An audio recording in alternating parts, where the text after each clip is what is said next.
Hello दोस्तों, एक बार फिर से स्वागत है आपका मेरी यूट्यूब चैनल स्टडी एसीसी और फेसबुक पर। दोस्तों, कल हमने भारत के भौतिक प्रदेशों के बारे में अध्ययन किया था, जिसमें हमने भारत का पहला भौतिक प्रदेश यानी कि हिमालय प्रदेश या उत्तर पूर्वी प्रदेश को हमने कल पढ़ लिया था। आज हम भारत का विशाल उत्तरी मैदान यानी कि गंगा यमुना का मैदान का अध्ययन करेंगे। तो दोस्तों, यदि आप भारत के भौतिक प्रदेश का पहला भाग देखना चाहते हैं तो आप इस वीडियो की डिस्क्रिप्शन में जाकर और लिंक पर क्लिक कर उन वीडियो को देख सकते हैं, या फिर आप इस चैनल की प्लेलिस्ट में जाकर उन वीडियो को आप देख सकते हैं। तो दोस्तों देखिएगा आगे। दूसरा मैदान है भारत का, वो है उत्तरी विशाल मैदान या गंगा यमुना का मैदान इसे कहा जाता है। यदि हम इसकी क्षेत्रफल की बात करें इस मैदान की, तो इसका जो क्षेत्रफल है वो भारत के लगभग 8 लाख वर्ग किलोमीटर पर फैला हुआ है। यानी कि इसका जो क्षेत्र है, इसका जो भूभाग है उत्तरी विशाल मैदान का, वो लगभग 8 लाख वर्ग किलोमीटर क्षेत्र में फैला हुआ है, जो कि भारत का दूसरा सबसे बड़ा भूभाग है। इससे पहले दोस्तों, इसका भारत का जो सबसे बड़ा भूभाग है वो है प्रायद्वीपीय पठार या दक्कन का पठार कहा जाता है जिसे।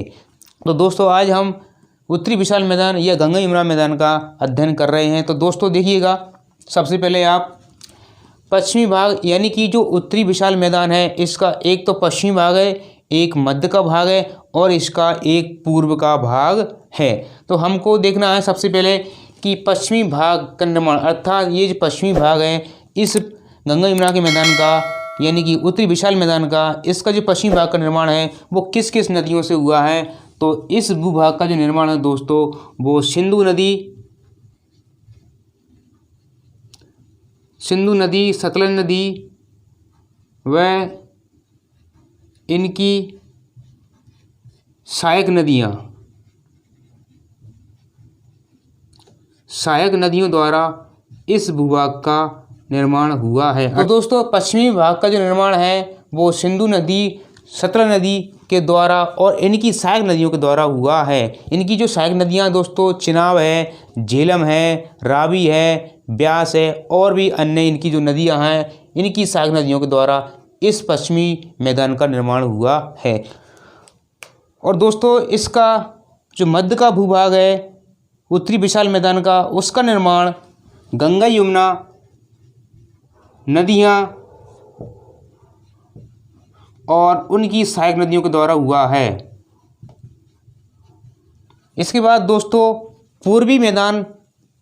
पूर्वी उत्तरी विशाल मैदान का जो निर्माण हुआ है वो ब्रह्मपुत्र नदी और उसकी सहायक नदियों के द्वारा हुआ है। तो ब्रह्मपुत्र नदी, तो पूर्वी भाग का निर्माण ब्रह्मपुत्र नदी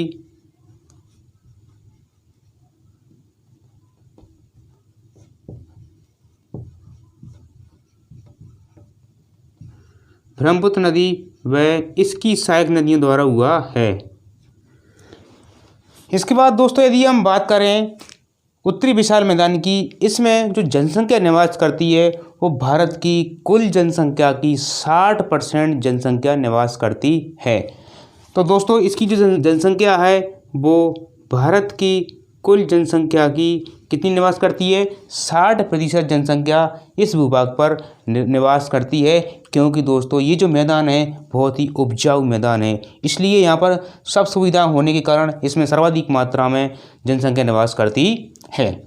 इसके बाद दोस्तों, राज्य एवं केंद्र शासित प्रदेश, अर्थात ये जो भूभाग है वो किन किन राज्यों में और किन किन केंद्र शासित प्रदेशों में फैला हुआ है, इसको भी आप देखिएगा। आपको इस मैप के माध्यम से आप देख सकते हैं कि इसका जो भूभाग है वो पंजाब राज्य में भी फैला हुआ है, हरियाणा में भी फैला हुआ है। इसके अलावा आप राजधानी है हरियाणा की और पंजाब की चंडीगढ़, उसमें भी फैला हुआ है। राजस्थान में फैला हुआ है, मध्य राजस्थान के पूर्वी भाग में फैला हुआ है। मध्य प्रदेश, यूपी है, बिहार राज्य है, इसके अलावा असम राज्य है कुछ भाग, और तब कुछ भूभाग त्रिपुरा में भी फैला हुआ है और कुछ भूभाग इसका पश्चिम बंगाल में भी आता है। तो इस प्रकार से दोस्तों ये लगभग फैला हुआ है। तो पहला जो राज्य है वो पंजाब है, दूसरा हरियाणा है, तीसरा उत्तर प्रदेश है,